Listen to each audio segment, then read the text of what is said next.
स्वास्थ्य मंत्री डॉक्टर इरफान अंसारी को जान से मारने की धमकी मिली है, जिसे कांग्रेस ने बड़ी साजिश करार दिया।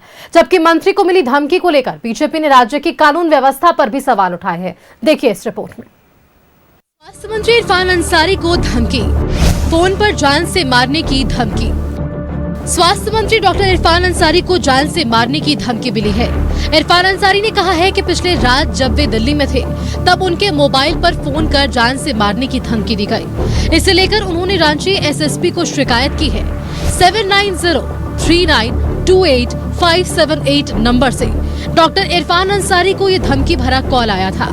कांग्रेस ने इस पर साजिश की आशंका भी जाहिर की है। एक साजिश है, क्योंकि कोई भी हत्या करने वाला व्यक्ति जो साजिश करता ऐसा हत्या नहीं करता है, फोन पे धमकी नहीं देता है।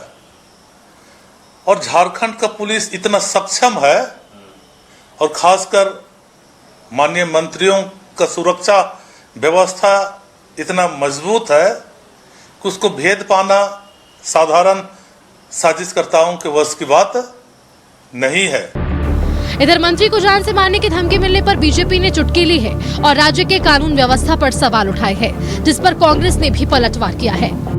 देखिए, ऐसा लग रहा है कि झारखंड में कोई भी सुरक्षित महसूस नहीं कर रहा है। हर व्यक्ति अपनी सुरक्षा को लेकर काफी चिंतित है, चाहे आम आदमी की बात करे, महिलाओं की बात करे, वकील की बात करे, व्यापारी की बात करे, कारोबारी की बात करे या फिर हम नेता की बात करें। यहाँ तक कि झारखंड में एक मंत्री भी सुरक्षित नहीं है। बहुत ही अफसोस की बात है और इस बात से मालूम चलता है कि यहाँ पर अपराधियों का मनोबल कितना बढ़ा हुआ है कि एक सिटिंग मिनिस्टर को जान से मारने की धमकी दी जाती है। हम इस पूरे के पूरे प्रकरण की उच्च स्तरीय मांग करते हैं और इसके साथ साथ हम ये भी मांग करते हैं कि इरफान अंसारी जी जहां से चुन करके आते जामताड़ा मॉडल, जो कि साइबर क्रिमिनल्स के लिए बहुत ज़्यादा बदनाम है हमारे देश में, कहीं ऐसा तो नहीं कि वहीं से किसी साइबर क्रिमिनल ने मंत्री जी की फिरकी ले ली है।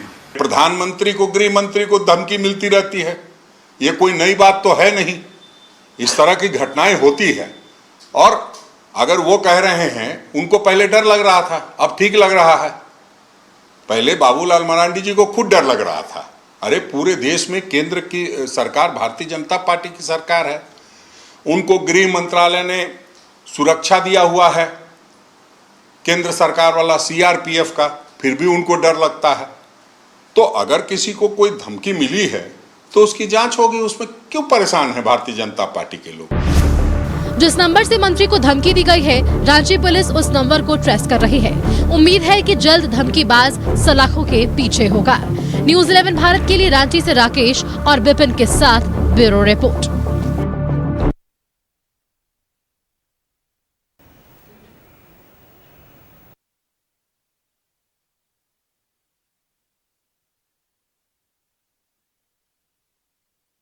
मंत्री डॉक्टर इरफान अंसारी को जान से मारने की धमकी मिली और नंबर भी हम आपको टीवी स्क्रीन पर दिखा रहे हैं। इसी नंबर से इन्हें जान से मारने की धमकी मिली है, लेकिन बीजेपी ने अब इस पूरे मामले को लेकर चुटकी जरूर ले ली है। बीजेपी की तरफ से स्पष्ट किया गया कि राज्य के कानून व्यवस्था की स्थिति फिलहाल क्या है, क्योंकि अगर स्वास्थ्य मंत्री ही सुरक्षित नहीं तो यहाँ की जनता कैसे सुरक्षित रहेगी। फोन पर जान से मारने की धमकी स्वास्थ्य मंत्री डॉक्टर इरफान अंसारी को मिली थी, जिसके बाद उन्होंने इसकी शिकायत भी सामने रखी है।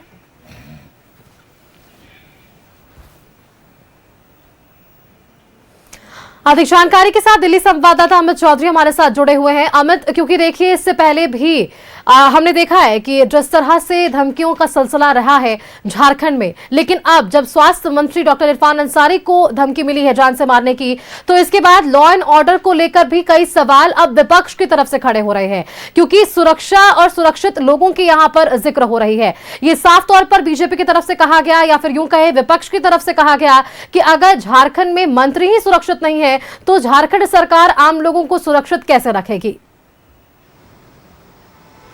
बिल्कुल सुष्मिता, जिस तरीके से इरफान अंसारी ने इसकी जानकारी दी स्वास्थ्य मंत्री ने, उसके बाद तो ये सवाल बिल्कुल लाजमी है कि अगर इस सरकार में अगर किसी मंत्री को सीधे तौर पर धमकी दे दिया जाता है तो आम लोग का हंसरी छोड़ दिया, आम लोग का कोई जवाब ही नहीं। लेकिन जब इस पर न्यूज़ 11 ने जेएमएम के राज्यसभा सांसद महुआ मांझी से बातचीत की तो महुआ मांझी को ने सीधे तौर पर कहा कि देखिए बिल्कुल हो सकता है, अगर ऐसा हुआ है तो ये बिल्कुल गलत है और जाँच का विषय है, पुलिस इस पर जल्द से जल्द जाँच करे और उसे गिरफ्तार करे। लेकिन बहुत बार होता है कि बहुत सारे मनचले इस तरीके की काम को करते हैं, लेकिन अगर किए भी हैं तो जांच की आवश्यकता है और जल्द से जल्द जांच इसकी हो। लेकिन जिस तरीके से इरफान अंसारी ने बताया कि उनको फ़ोन कॉल आया और फ़ोन कॉल पे तमाम धमकी दी गई और अभी तक इस पर कोई खासा अपडेट जो है वो नहीं है। दिल्ली में इरफान अंसारी मौजूद है, वो भी इस बात को बता रहे थे कि बिल्कुल हम तो सबसे मिलते हैं, चाहे दिल्ली हो या झारखंड हो, किसी का फ़ोन रिसीव करते हैं, सबसे मिल लेते हैं, सबसे बात करते हैं, सभी के कामों का समाधान करते हैं। लेकिन इसके बावजूद इस तरीके की जो धमकियां हैं वो हमें मिली है। हमने इसकी जानकारी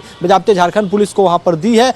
कहा पुलिस की तरफ से यही कहा जा रहा है, जो खबर आ रही है उसके मुताबिक कि इसमें जांच हो रही है, लेकिन अभी तक कुछ स्पष्ट नहीं आया है। महुआ माझी ने भी बाकायदा कहा कि जांच की जरूरत है और अविलंब गिरफ्तारी की भी आवश्यकता है कि दरअसल ये कौन लोग थे। अब बीजेपी, जाहिर सी बात है कि भाई अगर स्वास्थ्य मंत्री को इस तरीके की धमकी अगर मिला है तो ये राजनीतिक मुद्दा है ही, और इसी मुद्दा को पूरी तरीके से बीजेपी उठाई और उन्होंने कहा कि जिस राज्य के स्वास्थ्य मंत्री बाकायदा सुरक्षित नहीं है, मंत्री सुरक्षित नहीं है, तो उस राज्य के आम जनता का क्या हश्र होगा, किस तरीके से वो अपने आप को सुरक्षित महसूस कर पाएंगे, जबकि स्वास्थ्य मंत्री के पास या किसी मंत्री के पास तमाम वो लॉ लश्कर होता है, तमाम वो व्यवस्था होता है। उसके बाद अगर स्वास्थ्य मंत्री को धमकी मिल रहा है तो आम लोग जो निहत्थे होते हैं वो उन पर क्या हो सकता है, ये बिल्कुल बीजेपी ने सवाल खड़ा किया और इसका ये सवाल भी बनता है सुष्मिता।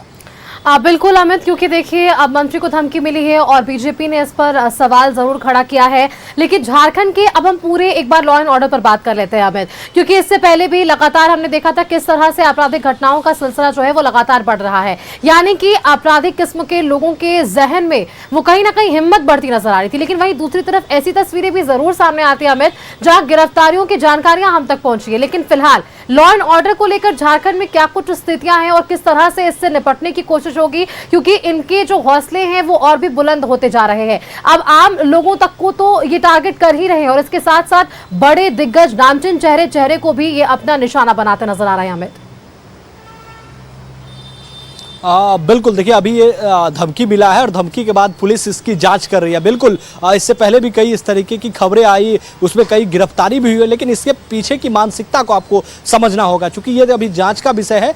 जांच के बाद जो चीज़ें स्पष्ट होगी उससे मानसिकता सामने आई कि दरअसल इस जो धमकी दिया गया, किस परिस्थिति में इस धमकी का अंजाम दिया गया, किस परिस्थिति में धमकी दिया गया, ये तो जाँच का विषय होगा। लेकिन बिल्कुल आप ठीक कहा कि बहुत सारे ऐसे केसेस सामने आए जिसमें धमकी हो या काम हो या किसी तरीके का क्राइम हो, लेकिन उसके बाद गिरफ्तारी हुई है। लेकिन गिरफ्तारी होने के बावजूद जो अगर स्वास्थ्य मंत्री को अगर ये धमकी दिया जा रहा है तो ये सवालिया निशान है लॉ एंड ऑर्डर को लेकर, झारखंड पुलिस प्रशासन को लेकर, क्योंकि अभी तक इसमें कोई खासा अगर आया हो सकता है, लेकिन हमारे पास इसकी जानकारी या न्यूज़ 11 भी अभी नहीं दिखाया है इसकी जानकारी कि कोई अपडेट इसमें या कोई गिरफ्तारी हुई हो, अभी तक इसकी जानकारी नहीं है। तो अगर ऐसा नहीं हुआ है तो कहीं ना कहीं क्वेश्चन मार्क झारखंड पुलिस पर है। और इसकी सूचना, एक और अपडेट इसमें है कि इसकी सूचना, चूंकि आज इरफान अंसारी के साथ लंबे समय तक झारखंड के मुख्यमंत्री हेमंत सोरेन भी बैठे हुए थे, तो इसकी जानकारी भी संभवतः हेमंत सोरेन को बाकायदा स्वास्थ्य मंत्री ने दिया, तो उनकी जानकारी में भी तमाम चीजें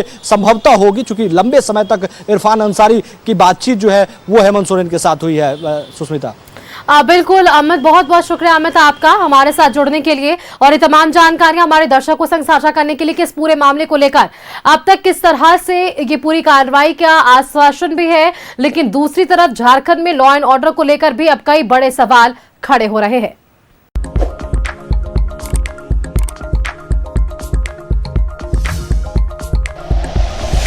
like and share videos, subscribe करें हमारा चैनल और प्रेस करें बेल आइकॉन। न्यूज़ 11 भारत, सच है तो दिखेगा।